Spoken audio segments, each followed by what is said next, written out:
Namaste, good afternoon, and welcome everybody to our very first lecture of this lecture series, Adhyapan. I am Slesha Tuladar, a gonna be second year at Keene State College, New Hampshire, United States. Talking a little bit about our organization, Federation of International Nepali Students. It is a non-profit organization started by highly dedicated international Nepalese students. It is established with a motive to form a global network of students studying all around the world and eventually giving back to Nepali community. So we highly hope to bring educational reforms in Nepal from organizational and individual level through leadership trainings, volunteerism, and programs like this. Today with us, we have Professor Dr. Subarna Shakya, a professor of computer engineering at Pulchowk campus, also known as IOE, as a lecturer and a panelist. He's received his MSc and PhD degree in computer engineering from Lviv Polytechnic National University in Ukraine. Not only has he directed several ICT development projects in Nepal, but has also contributed in the development of ICT as a whole in Nepal, being a member of National Information Technology Advisory Committee. I don't want to get this wrong. Then we have Professor Devendra Bahadur Thapa, also a lecturer and a panelist. He is a professor at University of Agder, Norway. He is a dual PhD holder in industrial engineering from Ajor University, South Korea, and information systems from University of Agder, Norway. He is currently a member of editorial board of information system journals and communications at the Association for Information Systems. Then we have Dheeraj Thapa as a moderator today. He is a full-time PhD candidate at the University of Bolton at Greater Manchester. And then he is currently doing his research on the topic use of ICT in education in developing countries like Nepal. And then we finally have our beautiful, diverse audience ranging from high schoolers to graduates interested in diverse topics. So we are so pleased to have you all over here this morning. Talking about today's program, it has three main parts. First being 20 minutes brief lecture from Dr. Subarna Shakya, and then 20 minutes brief lecture from Professor Devendra Bahadur Thapa. And then we are going to shift our lecture series towards a panel discussion. So before officially starting, I would like to request everybody to note down any sorts of questions that they have during the lecture, because they are going to be addressed or answered at the end in the panel discussion. And I would like to request everybody to mute their mics during the lecture. So without a further ado, let's welcome Professor Dr. Subarna Shakya.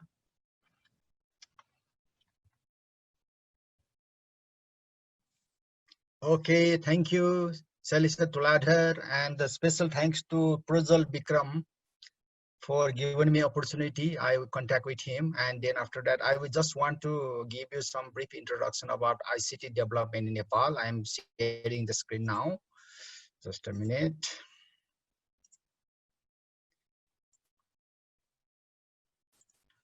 Okay, so I work in the ICT development project in Nepal in data establishment of data center and some ADB project related to ICT development.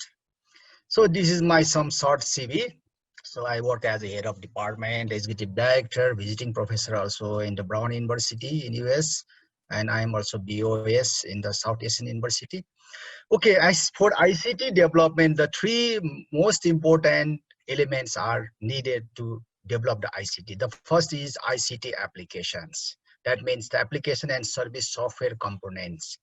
And then after that, IT platforms. That means data center, application servers, and as well as the storage. Then after that, communication infrastructures. These are the few very most essential part for the ICT for the development of the nation. Then after that, human resources, And connectivity is one of the most important part for the ICT development.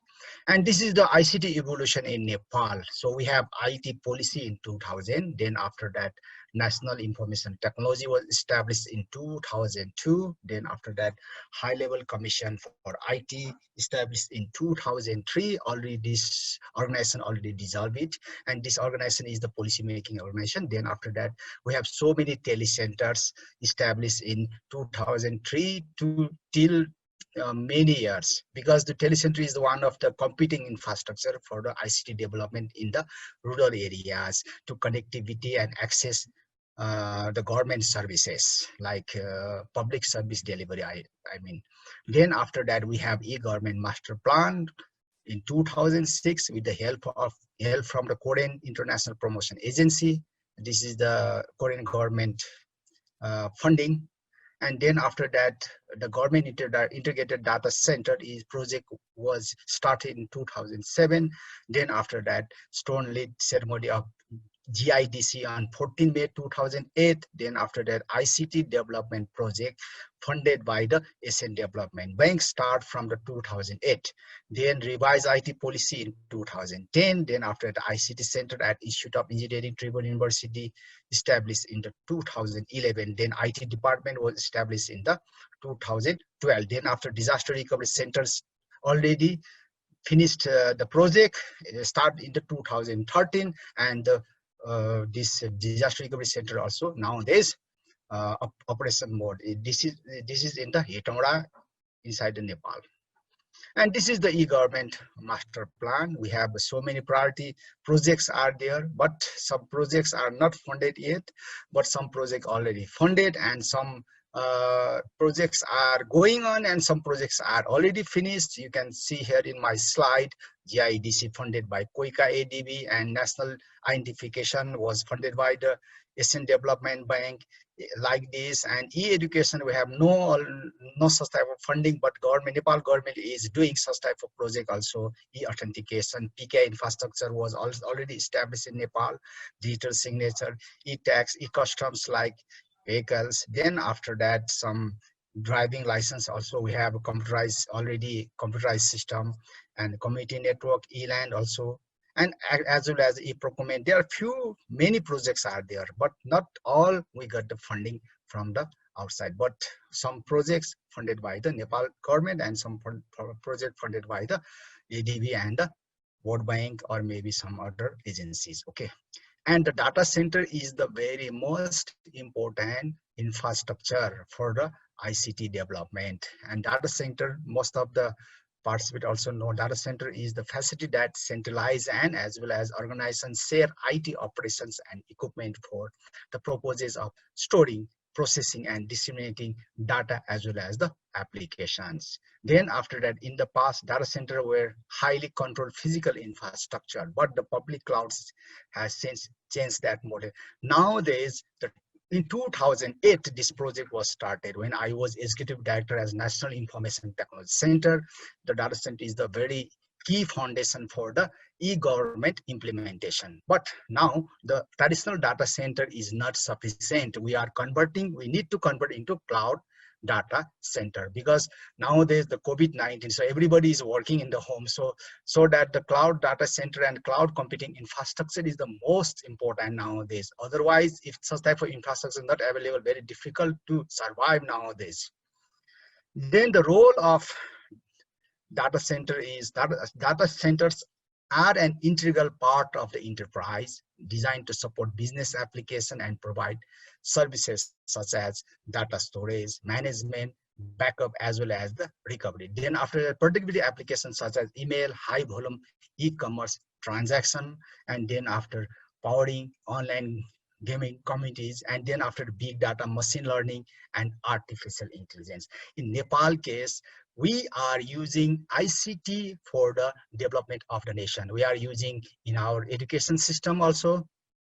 And the primary elements of data center are facility, core components is most important, then infrastructure, UPS is there, environmental control, then physical security systems, and then after that, operational staffs is the most important factor for the data center.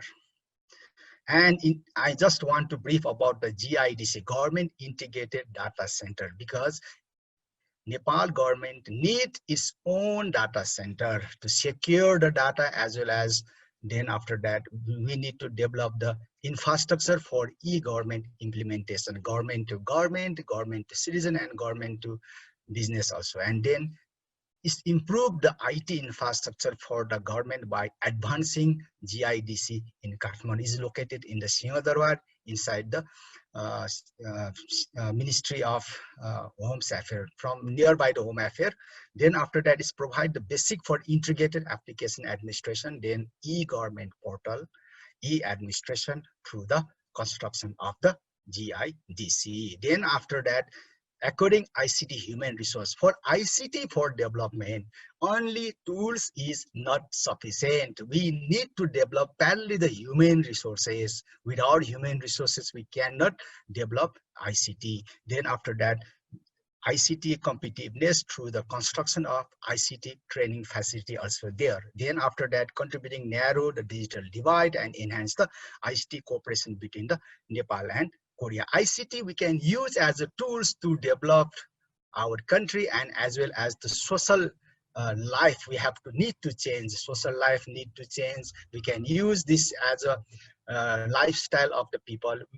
That means quality of life, and as well as the we can decrease the digital divide between the rural people and the as well as the that means rural people as well as the who are staying in the Kathmandu also. Then we have to make it the equality between the people. Yeah, the ICT is the one of the major roles that can play. And definition and objective of data center. Basically, data center is centralized location for storage, management, processing, and exchange of data that exist within the specific enterprise or specialized facility. Then after that, in general, data center can broken down into three types: enterprise data center, internet data center, and the storage area network. The first case in Nepal, we just established internet data center. First, they can, in the first data center, inside, that's why we can call as an integrated data center. Inside the integrated data center, we have three types of data center is there: EDC, IDC, and SAN. So first IDC is working, then after that storage, and then the future is the enterprise data center is also most important. So already mentioned in my slide, so I do not need to describe due to the time limit. And this is the key supporting elements of the e-government initiative and business for delivering service to the citizens with greater reliability, availability, and serviceability. Data center provide better operation and management control and minimize the overall cost of the data management, IT management, deployment, order cost. Then after data center, it can act as a mediator and coverage point between the unsecure public domain and sensitive data environment. It enables various departments to host their service application on common infrastructure, leading to ease of integration and efficient management. This is the GIDC. When I was working in this project, this is the line just, and then after that, in 14 May 2008, foundation stone led ceremony for GIDC, and then after that, foundation is going on. Then after that, construction is going on. Then the data center structure is going on like this. Then after that, this is the building. And this is the monitoring room inside the data center and infrastructure system inside the data center. This is the electrical system. And this is the GIDC infrastructure, dropping the ceilings. Then after that, GIDC infrastructure, the few infrastructures. And then this is the rack management server we can keep inside this rack.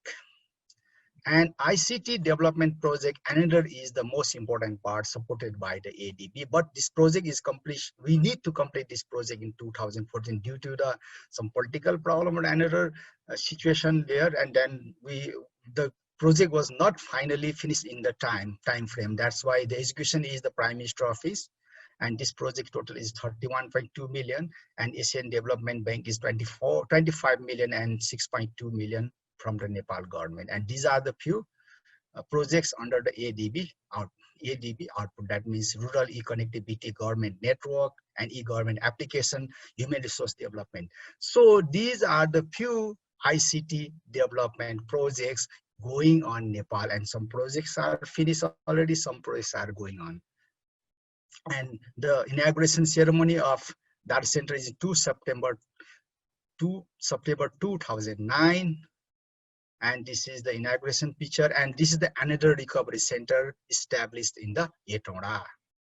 And another is the I'm also working the Tribhuvan University. After COVID, the Tribhuvan University executive committee form one big high-level committee to establish, to develop the infrastructure for online education system. I am the one of the member of this committee, and then after that, we are making some cloud-based e-learning for the effective implementation as well as the online education for our TU students. Cloud computing, that means flexible and internet-based. Data storage hosting service allow e-learning provider to host their proprietary software over the centralized network. Then after that, cloud allow user to access e-learning contents from anywhere with the network connection. And for the university, computer labs update are no longer in the hardware. Then after that, the cloud-based e-learning model. So we are going to develop such type of environment in our university, e-learning, cloud computing, then after that cloud provider, then after that e-learning web services.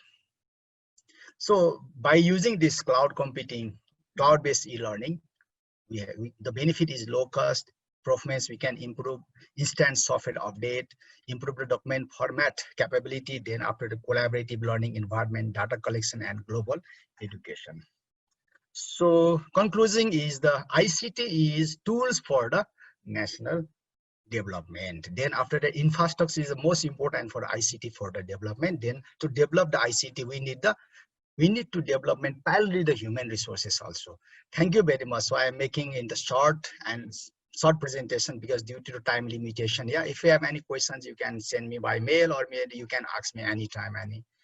So I am totally answer your questions. Thank you very much. Thank you very much, organization, for giving me to present my slides, present my ICT for development. Thank you. Thank you. Thank you so much, sir. I myself am not a big technology person, but I can definitely say that this is a very informative piece of information that everybody should know. And I definitely believe that human resources is something that our country is lacking, and we can do a lot in that field. Thank you so much for being such a gem to our country and being able to share this with our audience. I feel very pledged right now. Thank you so much.